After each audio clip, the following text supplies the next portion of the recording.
नमस्ते दोस्तों।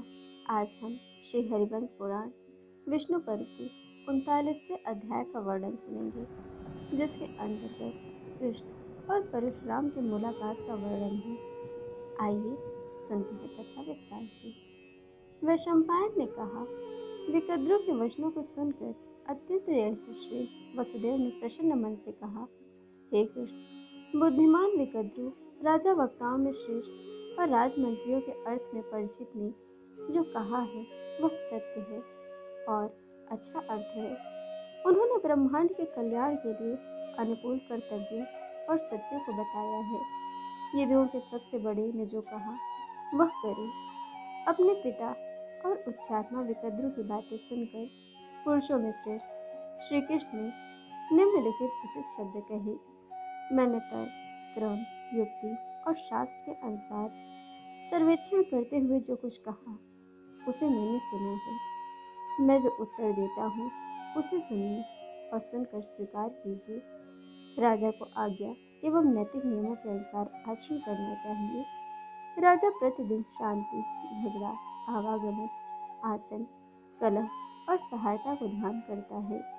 एक विद्वान राजा को शक्तिशाली शत्रु के सामने खुद को खड़ा नहीं करना चाहिए, बल्कि हट जाना चाहिए और उचित समय पर अपनी शक्ति के अनुसार उससे युद्ध में लग जाना चाहिए। इसलिए मैं समर्थ होते हुए भी इस समय किसी असमर्थ की भांति अपने प्राण बचाने के लिए पूज्य बलदेव के साथ हट जाना हूँ। अपने पूज्य बड़े भाई के साथ मेरे ही समान सुंदर सहया पर्वत पर चढ़कर मैं ढक्कन में प्रवेश करूंगा और हम करवीरा और क्रौच के आकर्षक नगरों तथा पर्वतों में सबसे अग्रणी गोमांत को देखेंगे।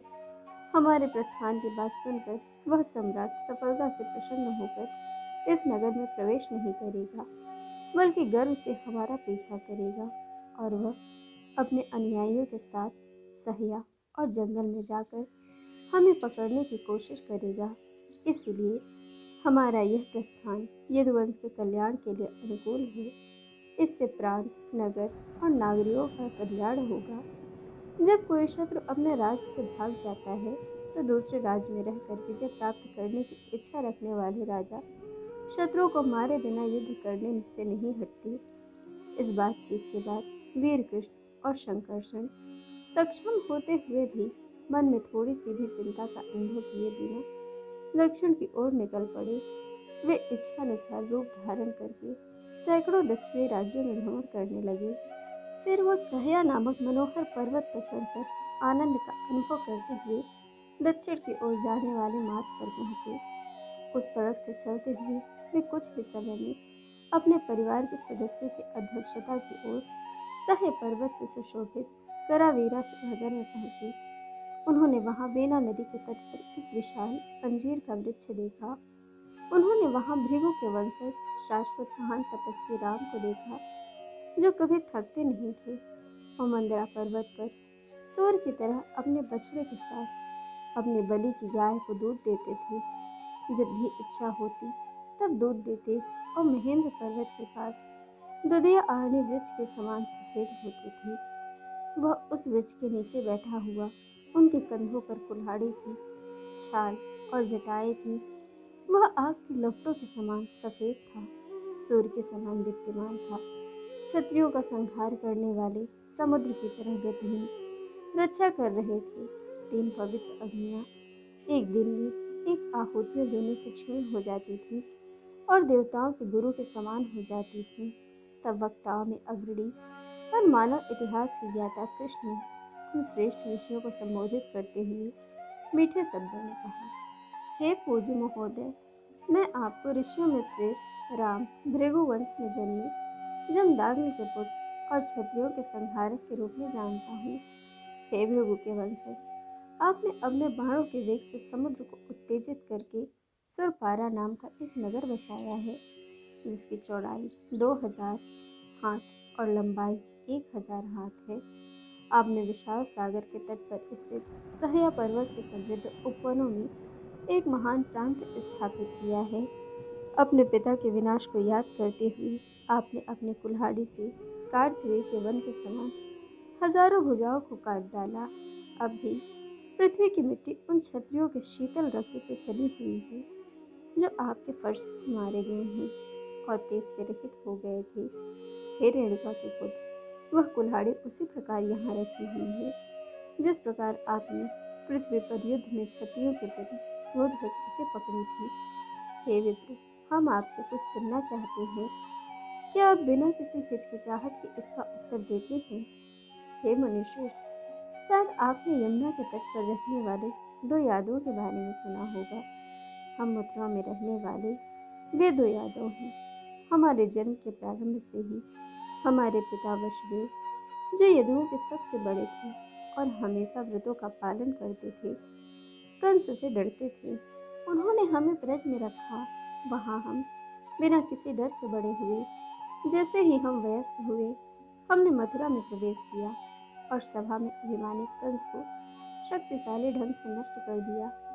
उसके बाद उनके पिता उग्रसेन को राजपद पर बिठाकर हम लोग पहले की भांति फिर से गोपालकों के काम में लग गए। हे दृढ़ प्रतिज्ञा करने वाले, उसके बाद जब जरासंध ने कई बार हमारे नगर पर कब्जा कर लिया और युद्ध किया, तो हम सक्षम होते हुए भी अपने शहर और प्रजा के हित में उसकी तैयारियों के डर से पैदल ही अपना नगर छोड़ गए, क्योंकि हम शक्तिशाली नहीं हैं, न कोई तैयारी नहीं है। उनके पास कई सैनिक, गाड़ियाँ और कोट के हथियार हैं। इस प्रकार हे मुनिश्रेष्ठ, हम आपके पास आए हैं। क्या आप अच्छी सलाह के साथ हमारा स्वागत करते हैं? उनके ये वचन सुनकर मृगकुल में उत्पन्न हुए रेणुका के पुत्र परशुराम ने नीति से युक्त शब्दों में उत्तर दिया।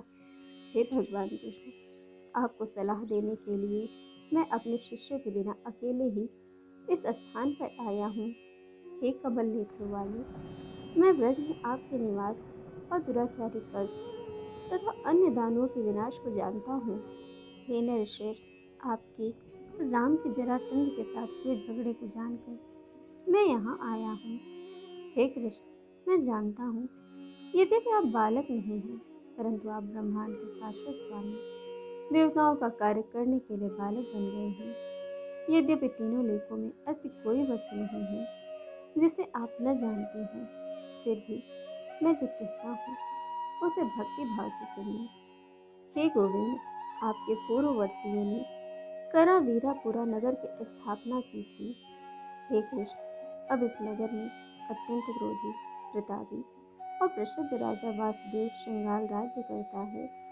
उस राजा ने वीरों के प्रति ईर्ष्या का कारण तुम्हारे सत्कुटुंबियों और तुम्हारे कुल में उत्पन्न राजाओं को नष्ट कर दिया है। हे गोविंद, राजा श्रृंगाल अत्यधिक अहंकारी है, अनियंत्रित मन वाला, दूसरे की समृद्धि को नहीं देख सकता, अपने राज और धन के घमंड में चूर रहता है और यहाँ तक कि अपने पुत्रों के प्रति भी अत्याचारी है। हे मनुष्य श्रेष्ठ, मैं सोचता हूँ आप सभी राजाओं द्वारा निंदित इस भयानक करावीरापुरा में नहीं रहना चाहिए। सुनिए, अब मैं उस स्थान का वर्णन करूँगा जहाँ आप अपने बल से फूले हुए शत्रु जरासंध को रोकने और युद्ध करने में समर्थ होंगे। हे माधव, आपका कल्याण हो। आओ, हम आज ही पवित्र बीड़ा नदी को अपनी भुजाओं के बल पर पार करें और इस राज्य की सीमा पर स्थित अगम्य पर्वत पर रात्रि विश्राम करें। यज्ञगिरी नाम के सत्या पर्वत की छोटी श्रृंखलाओं में से एक पर एक रात बिताई, जो मांस पर रहने वाले भयानक जानवरों का निवास स्थान था। पेड़ों और लताओं से भरा हुआ था और खिलने वाले पेड़ों से सुशोभित था, और खटंगी नदी को पार करना था जो गंगा के झरने के समान थी। हम महान पर्वत और स्वर्ण कमलों से सुशोभित तपस्वियों के विविध वनों में सुशोभित गंगा के जल प्रपातों को देखेंगे।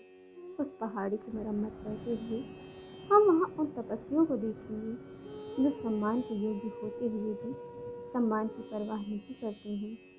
फिर नदी पार करके हम मनमोहक नगर पहुँच जाएंगे। हे कृष्ण, उस प्रांत के स्वामी, आपके वंश में उत्पन्न धर्मात्मा राजा महाकपि हैं। उन राजा के दर्शन किए बिना हम रात बिताने के लिए अनंत पवित्र तीर्थ अंधोहा की मरम्मत कराएंगे।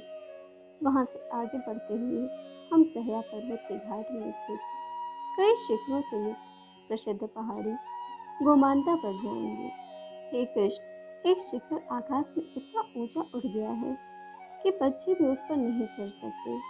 यह देवताओं का विश्राम स्थान है, जो प्रकाशमय पिंडों से आच्छादित है। एक आकाशीय घर के समान ऊंचा है और आकाशीय क्षेत्र में घोरे के समान है। वह पर्वत दूसरे सुमेर के समान है और सभी दिव्य वाहनों के लिए एक चरण है। उस ऊंचे शिखर पर पहुंचकर आप वहां सूर्य और चंद्रमा, दीप्तिमान पिंडों के स्वामी, उनके उदय और अस्त के समय और प्रचंड लहरों के विशाल महासागर और अपरा के द्वीपीय महाद्वीप को सुशोभित करते हुए देखेंगे। गोमंत पर्वत के शिखर पर स्थित वन में स्थित किले में यदि आप जरासंध के साथ युद्ध करके उसे रोकेंगे तो आप उस पर विजय प्राप्त कर सकेंगे। आपको पर्वत के शिखर पर देखकर जरासंध चट्टानों में युद्ध करने में असमर्थ हो जाएगा। मैं अपने सामने वे हथियार देख रहा हूँ जो आप उस भयानक युद्ध के समय प्राप्त करेंगे। हे कृष्ण, देवताओं के आदेश के अनुसार वहाँ अन्य राजाओं और यादवों के बीच ऐसा युद्ध होगा कि पृथ्वी मांस और रक्त की कीचड़ से भर जाएगी। ऐसा प्रतीत हो रहा है मानो मृत्यु के ही रूप में चक्र, हल, शैल, गदा, कौमुदकी, गदा, सोनार और अन्य वैष्णव हथियार उस युद्ध में मृत्यु द्वारा प्रेरित राजाओं का खून पी लेंगे। हे कृष्ण, हे देवगण, चक्र और गदा के उस युद्ध में जैसा कि देवताओं द्वारा निर्धारित किया गया है और काल द्वारा लाया गया है, देवगण और आपके शत्रु आपके विष्णु रूप को देखेंगे। देवताओं का जो कार्य बहुत समय से आपकी स्मृति में नहीं आया है, उसे सिद्ध करने के लिए आप अपने विष्णु रूप में उस चक्र और गदा को उठाइए। जगत के अधिष्ठाता रोहिणी के पुत्र देवताओं के शत्रुओं का नाश करने के लिए भयंकर गदा और शत्रुओं को कुचलने में समर्थ हल का प्रयोग करें। जैसा कि पृथ्वी को उनके बोझ से मुक्त करने के लिए आयोजित बैठक में देवताओं ने कहा था, यह राजाओं के साथ दुनिया में आपकी पहली लड़ाई होगी। इस युद्ध में आप अपने विष्णु रूपी हथियार, समृद्धि और ऊर्जा को प्राप्त करेंगे और शत्रुओं की सेना को नष्ट कर देंगे। हे कृष्ण, यह युद्ध हथियारों से भरपूर महान युद्ध के बीच बोएगा, जिसका नाम भारत होगा। इसीलिए क्या आप उस पर्वत श्रेष्ठ गोमंत पर जाते हैं? चिन्हों से ऐसा प्रतीत होता है कि जरासंध विनाश के कगार पर है। आप इस यज्ञ में गाय का अमृत तुल दूध पीकर मेरे बताए हुए मार्ग से आगे बढ़िए। आपका कल्याण हो। तो दोस्तों, इस प्रकार श्री हरिवंश पुराण विष्णु पर्व का 39वां अध्याय पूर्ण हुआ। कथा आपको कैसी लगी यह हमें कमेंट करके ज़रूर बताइएगा और चैनल को सब्सक्राइब, वीडियो को लाइक शेयर करना बिल्कुल मत भूलिएगा। वीडियो देखने के लिए आप सभी का बहुत बहुत धन्यवाद। जल्द मिलेंगे कथा के अगले अध्याय के साथ।